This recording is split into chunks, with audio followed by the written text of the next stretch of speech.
Before we start, I want to know where you're listening from. Drop your country in the comments below. Maybe you're driving home from a job that drains you, or lying awake at 2 a.m. wondering if you'll ever break through. Maybe you're in your kitchen at 6 a.m. trying to find the energy to face another day that feels too heavy. This story is for you. I'm going to tell you about the last time I cried. Not the kind of crying you do at movies, but the kind that comes from somewhere so deep you didn't even know it existed. The kind that breaks you open and rebuilds you stronger. The kind that most successful people never admit to because they think it makes them look weak. They're wrong. Most people think strength means never breaking. I used to think that too. I thought being a CEO, being an entrepreneur, being someone who's supposed to have answers meant you couldn't show cracks. You couldn't let people see you struggle. You had to be the rock, the foundation, the one who holds it all together. I spent years of my life believing that lie, and it almost destroyed me. See, what they don't tell you about building companies, about trying to change the world, about taking massive risks, is that it breaks you regularly, completely. And if you're not prepared for that, if you think success means avoiding the breaking, you'll either quit too early or you'll become someone you don't recognize. Today I want to tell you about 3 times I completely broke down. 3 times I cried until there was nothing left. And how each of those moments didn't just make me stronger, they made me more human, more connected to my purpose, and ultimately more effective at everything I was trying to build. But first, let me ask you something. When was the last time you let yourself actually feel what you're going through? Not manage it, not push through it, not distract yourself from it, but actually feel it, because that's where this story really begins. The first time I really understood betrayal was in September 2000. I was CEO of X.com, which we were merging with PayPal. I thought we were building the future of financial services together. I thought the people around the table were my partners, my allies in changing how the world moved money. I was wrong. I had gone to Australia for what was supposed to be a quick business trip and a belated honeymoon with Justine. X.com was growing explosively. We were processing millions in transactions. The merger with PayPal was supposed to create something unprecedented, a complete digital financial system. But while I was gone, the board met without me. Peter Thiel, Max Levchin, the other PayPal founders, even some of my own team, they orchestrated a coup.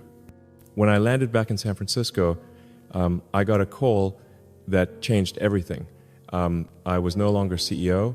They had voted me out while I was literally on the other side of the planet. The official reason was strategic differences. The real reason was that they thought I was moving too fast, taking too many risks, pushing too hard toward the vision of what X.com could become. They wanted to play it safe, focus on PayPal's existing business model. I remember sitting in my car outside the Palo Alto office, staring at a building that contained everything I'd worked for since coming to America. All my engineers, all my code, all my vision for transforming financial services, and I couldn't even go inside without it being awkward. That's when it hit me. Not the professional disappointment, I could handle that. Not even the financial impact, though losing control of the company I'd founded was devastating. What broke me was the realization that people I trusted, people I considered friends, had been planning this behind my back for weeks. I had given everything to this company. I'd worked 100-hour weeks, slept on the office floor, put my personal relationships on hold. I believed we were building something together, but they saw me as an obstacle to remove, not a partner to work with. That night, I drove to the beach and sat on the sand until sunrise, and I cried, not just from hurt, but from confusion. How had I been so wrong about people I thought I knew?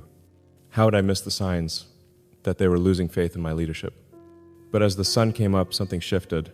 The crying had cleared away the hurt and left something else. Clarity. I realized that being betrayed wasn't a reflection of my worth or my vision. It was information about who I could trust and how I needed to structure future partnerships. I needed to be more careful about alignment, more explicit about values, more protective of my decision-making authority when I believe strongly in a direction. Most importantly, I learned that sometimes the people who remove you from your own creation are doing you a favor. They're freeing you to build something even bigger. PayPal went on to be successful, and when eBay bought it for $1.5 billion, I made enough money to fund my next ventures. But more than that, getting pushed out of my own company taught me lessons about leadership, trust, and resilience that I've used every day since.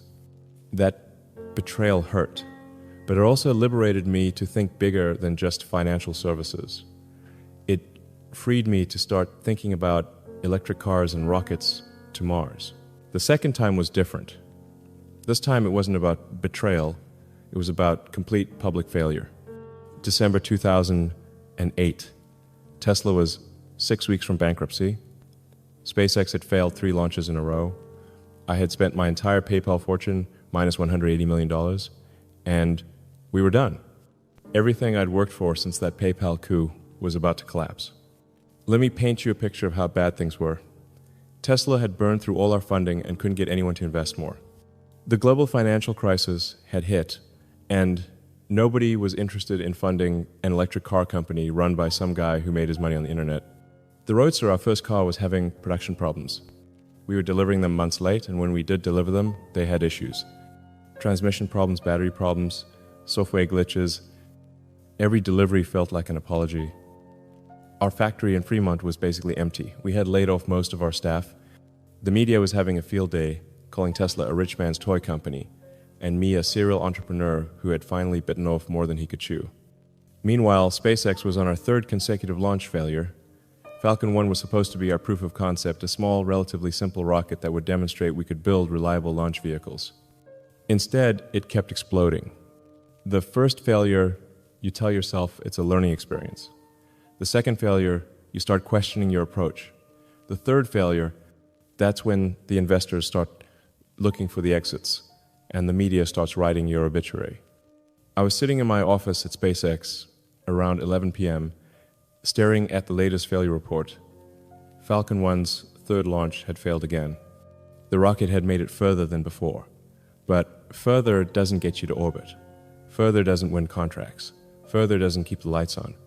Millions of dollars, years of work, the dreams of hundreds of engineers, all scattered across the Pacific Ocean in tiny pieces. The financial numbers were brutal. I had enough personal money left for maybe one more launch attempt. If that failed, SpaceX was dead, and without SpaceX contracts to provide credibility, Tesla would die too. But the numbers weren't even the worst part. The worst part was the doubt. All those brilliant people who had trusted me, who had left stable jobs at Boeing and Lockheed and NASA to chase this impossible dream of making life multiplanetary. All those engineers who worked 80-hour weeks for below-market salaries because they believed in the mission. Was I letting them down? Was I proving every critic right? Maybe I was just the guy who got lucky with PayPal and had deluded myself into thinking I could revolutionize transportation and space travel. The media certainly thought so. Every day brought new articles about how I was burning through money, how I was in over my head, how I should stick to software instead of trying to build things in the physical world. My personal life was falling apart too. The stress was affecting my marriage, my health, my ability to think clearly. I was losing weight, losing sleep, losing confidence in my own judgment. That's when it hit me. Not just the financial failure, but the existential doubt. What if they were right? What if this was all just ego, just some billionaire's midlife crisis played out on a global stage? I put my head in my hands and I wept. Not for the money. Money is just a tool. I wept for the possibility that we might never make it to Mars. That humanity might stay trapped on one planet forever because I wasn't good enough to figure out rocket science. I wept for all the people who had believed in me, who had bet their careers on my ability to execute on these impossible visions. I wept for the idea that maybe sustainable transport would remain a niche market because I couldn't figure out how to manufacture cars at scale. But here's what saved me. I didn't cry alone. Gwynne Shotwell found me there. Gwynne, who had left a successful career at Microcosm to join SpaceX when we were just a few people in a warehouse. Gwynne, who had believed in the mission from the beginning and never wavered, even when everything was falling apart. She didn't say anything about the tears. She didn't try to make me feel better with false optimism. She just sat down and said, "What do we try next?" That simple question changed everything. Not, "Are we going to try again?" or "Do you think we can make it work?" Just, "What do we try next?" It assumed we were going to keep going. It assumed failure was data, not a verdict. It assumed that crying was just part of the process, not the end of it. J.B. Straubel did the same thing at Tesla.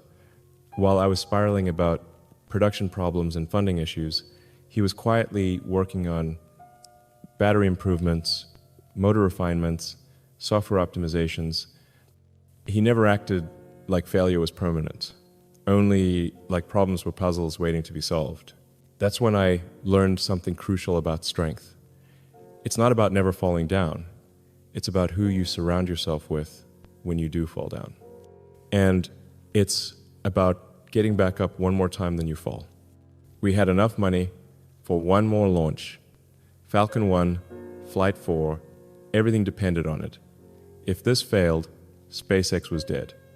Tesla was already on life support. I would go from being worth hundreds of millions to being in debt because I had personally guaranteed loans for both companies.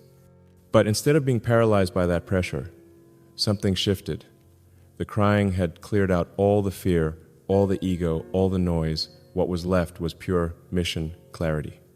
We weren't launching a rocket. We were launching the future of human consciousness. We were either going to prove that private companies could revolutionize space access, or we were going to fail in a way that taught the next team how to succeed. The team felt it too. There was no panic, no finger pointing, no resignation, just focus. We spent every remaining dollar on making that fourth launch as perfect as possible. We ran simulations until our computers overheated. We tested every component until they broke, then redesigned them to be stronger. The 28th of September, 2008, Falcon 1 Flight 4, the rocket lifted off from our launch site in the Marshall Islands. I watched the live stream from Hawthorne, surrounded by the entire SpaceX team, everyone who had believed in this impossible dream, who had worked for years to make it real. First stage separation, successful. Second stage ignition, successful. Payload fairing separation, successful. Second stage shutdown, successful. And then the words I'll never forget, Falcon 1 has reached orbit. The room erupted. People were crying, screaming, hugging each other. We had done it. After 3 failures, after burning through my entire fortune, after years of being called crazy and impossible, we had actually done it. But more than that, we had proven something fundamental. Sometimes you have to be willing to lose everything to gain everything. Sometimes the only way through is through. That success saved both companies. Within months, NASA awarded us a $1.6 billion contract for cargo resupply missions to the International Space Station. Tesla got emergency funding from investors who suddenly believed that maybe this Musk guy actually could execute on impossible visions. But more importantly, I learned that sometimes you have to lose everything to find out what you're actually made of. And I learned that crying isn't the opposite of strength. It's the reset button that lets you access strength you didn't know you had. The most recent time was harder to explain because it wasn't about betrayal or failure. It was about overwhelming success mixed with the weight of what comes next. December 2020, Crew Dragon had just successfully carried astronauts to the International Space Station.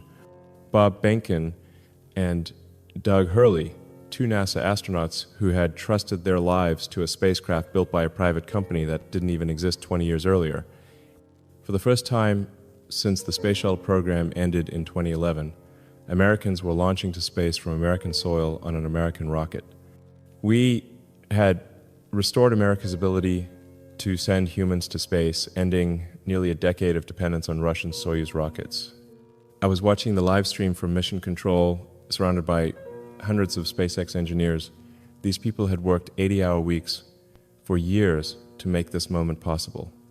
Some of them had never seen a successful human spaceflight launch in their entire careers. The average age at SpaceX is about 30. Most of our engineers grew up after the shuttle program was already winding down. They had chosen to work in aerospace not because it was glamorous or profitable, but because they believed humanity needed to become a spacefaring civilization. When Bob and Doug docked with the ISS, the room erupted. People were hugging, crying, screaming with joy. Engineers who had spent months obsessing over every bolt, every line of code, every safety protocol, were finally seeing their work succeed in the most visible, high-stakes way possible. And suddenly I was crying too, but these were different tears. They weren't tears of grief or failure. They were tears of realization. We had actually done it. This impossible thing that everyone said was too hard, too expensive, too risky for a private company. We had restored America's ability to send humans to space. But deeper than that, I was crying because I finally understood something about purpose that had taken me 49 years to learn. Every failure, every sleepless night, every moment of doubt, every dollar spent, every relationship strained, it had all been leading to this, not just for me, but for everyone in that room. For everyone who had ever looked up at the stars and wondered if we'd ever get there, those engineers weren't just building rockets. They were building the future of human consciousness. They were making it possible for humanity to become a multiplanetary species. And they had trusted me to help them do it. But as I watched Bob and Doug floating in the ISS, talking to their families on Earth 400 kilometers below, I felt something else, the crushing weight of what comes next. Because sending 2 astronauts to the ISS, as incredible as it was, is just the beginning. Mars is still 100 times harder. Creating a self-sustaining civilization on another planet is 1,000 times harder. And if we're going to do this, if we're really going to give humanity a backup plan, we can't stop here. I cried because I was grateful. I cried because I was proud. But I also cried because I realized that this success meant we couldn't slow down. It meant more pressure, more responsibility, more impossible deadlines, and impossible goals. When you're fighting to prove something is possible, you can tell yourself that just proving it is enough. But when you actually prove it, when you actually succeed, you realize that was just the beginning. Now you have to scale it. Now you have to make it sustainable. Now you have to make it accessible to more than just astronauts. I looked around that room at all those brilliant, exhausted, euphoric people and thought, they're counting on me to figure out how to get us to Mars. NASA is counting on us. America is counting on us. And if we mess this up, it might be decades before anyone gets another chance.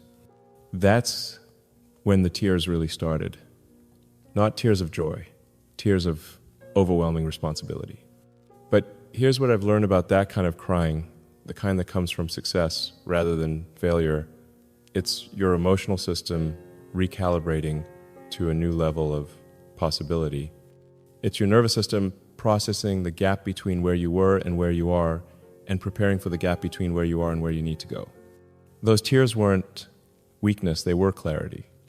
They were my brain's way of saying, this is real now. This is your life now. These people are depending on you now. Don't mess it up. What I've learned about crying and strength, that's when I realized that the strongest people aren't the ones who never cry. They're the ones who cry when it matters, then use that emotional clarity to build something that matters even more. Here's what I want you to understand. Your pain isn't your weakness. It's your raw material. Every breakdown I've had led to a breakthrough, not immediately, sometimes it took years, but the pattern is undeniable. The moments that broke me open were the moments that let new understanding flow in. When I got pushed out of PayPal, I learned that betrayal is often redirection. It freed me to think bigger than just financial services. It taught me to structure partnerships more carefully and trust more wisely.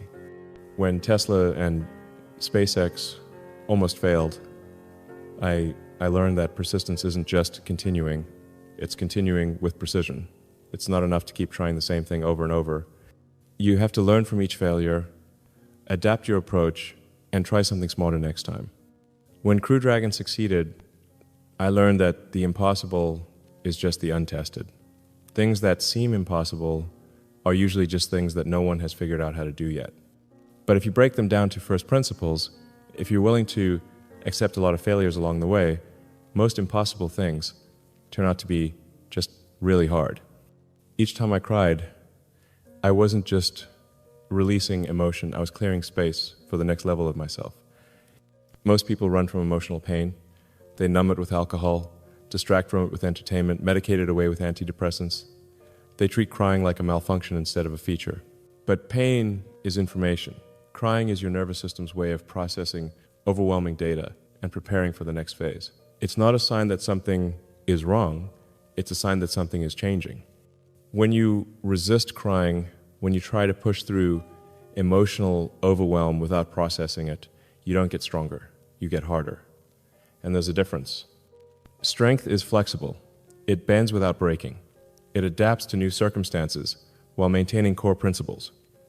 Hardness is brittle.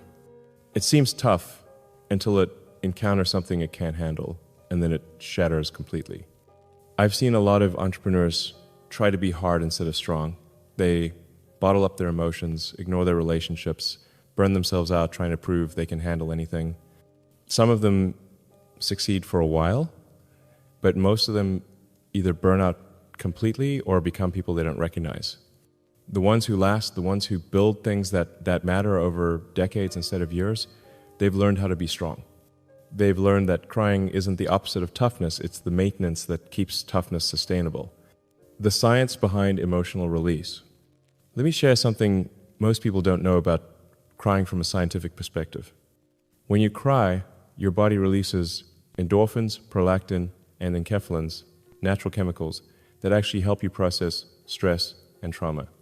Dr. William Frey, who has studied crying for decades, found that emotional tears contain stress, hormones, and toxins that your body is literally purging. When you cry, you're not just expressing emotion, you're physically detoxifying your nervous system. This isn't New Age mysticism. This is neuroscience. Your brain has evolved crying as a way to reset itself after overwhelming input. When you skip that reset, when you force yourself to stay strong and keep pushing, you're working with a nervous system that's running on corrupted data. I've learned this the hard way. The times in my life when I tried to push through without processing, when I tried to be rational about emotional situations, I made terrible decisions. I burnt out teams, damaged relationships, and wasted years pursuing strategies that felt logical but were actually just trauma responses. But when I let myself feel what I was feeling completely, when I cried until I was empty, I could think clearly again.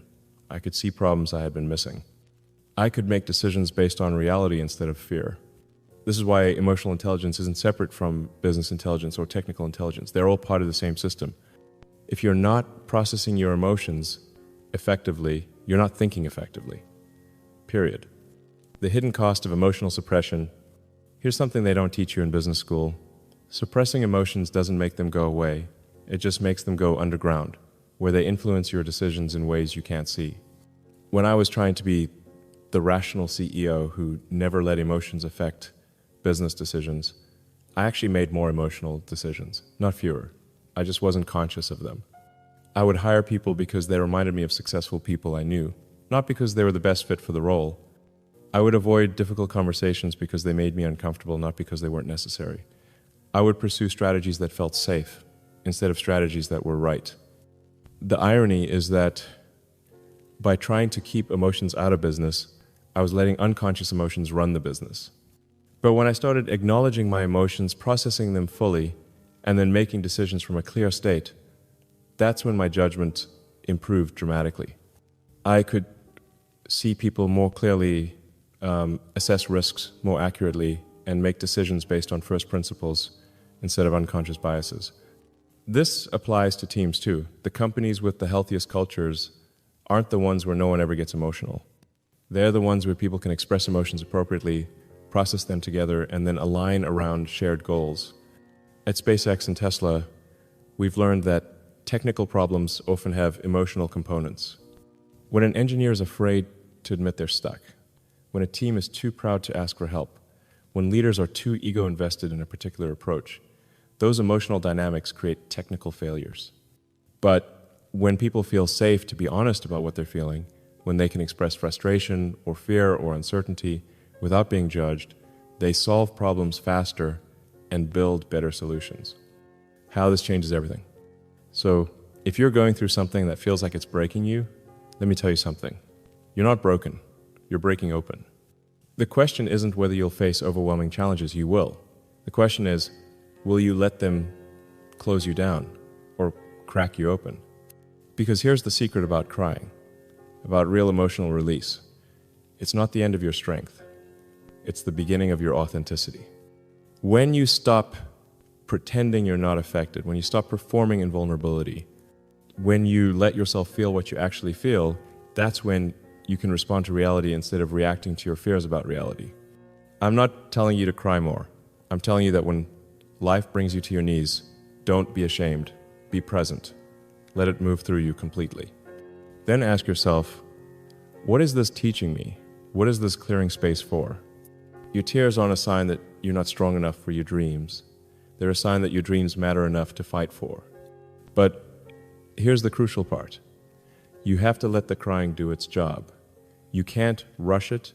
You can't skip it. You can't delegate it to someone else. You have to sit with the pain until it transforms into wisdom. Most people try to solve their emotional problems the same way they solve technical problems, by analyzing them, by finding the root cause, by implementing a fix. But emotions don't work that way. They work more like weather systems. You can't control them, but you can learn to move with them instead of against them. Practical applications. Here's what this looks like practically. When you feel overwhelmed, instead of immediately trying to fix it or escape it, ask yourself, what is this feeling trying to tell me? Sit with it for at least 10 minutes before taking any action. When you want to cry, let yourself cry. Don't judge it. Don't analyze it. Don't try to make it productive. Just let it happen. Your nervous system knows what it's doing. When you're facing a major decision while emotional, feel the emotion completely first, then make the decision. Emotions aren't the enemy of rationality. Unprocessed emotions are. When someone you care about is crying, don't try to fix them or cheer them up. Just be present. Sometimes the most powerful thing you can do is witness someone else's pain without trying to change it. And when you're building something important, something that matters, remember that the resistance you feel isn't necessarily a sign you're doing something wrong. It might be a sign you're doing something that matters enough to be scary. In my companies, I've learned to create space for this kind of processing, not in meetings or on deadlines, but in the margins. Regular one-on-ones where people can talk about what's really going on. Team debriefs after major failures where we process the emotional impact before analyzing the technical causes. Because the best engineers, the most creative designers, the most effective leaders, they're not robots. They're humans who have learned to work with their full emotional range instead of fighting against it. Building emotional resilience. The goal isn't to become someone who never breaks down. The goal is to become someone who breaks down well, someone who can process intense emotions without making destructive decisions, someone who can use emotional clarity as a competitive advantage. This requires practice. Just like physical fitness, emotional resilience is something you build over time through consistent habits. I've developed a few practices that help me process emotions before they become overwhelming. Every morning, I check in with myself emotionally before I check my phone. How am I feeling right now? What am I carrying from yesterday? What am I worried about today? Just acknowledging emotions reduces their unconscious influence. When I feel strong emotions during the day, I take what I call reset breaks. 5 minutes of complete stillness where I let myself feel whatever is there without trying to change it or fix it. Usually that's enough to process it and move forward clearly. At the end of difficult days, I do an emotional debrief with myself. What was the hardest part of today? What am I proud of? What do I need to release before tomorrow? This prevents emotions from accumulating over time. And regularly, maybe once a month, I take longer periods for deeper processing. Half a day alone with no agenda, except to feel whatever needs to be felt. This is when the bigger insights come, when patterns become clear, when real emotional breakthroughs happen. These aren't luxuries. They're essential maintenance for anyone trying to operate at a high level over long periods of time. The ultimate truth: the last time I cried, I wasn't just releasing pain. I was making room for possibility.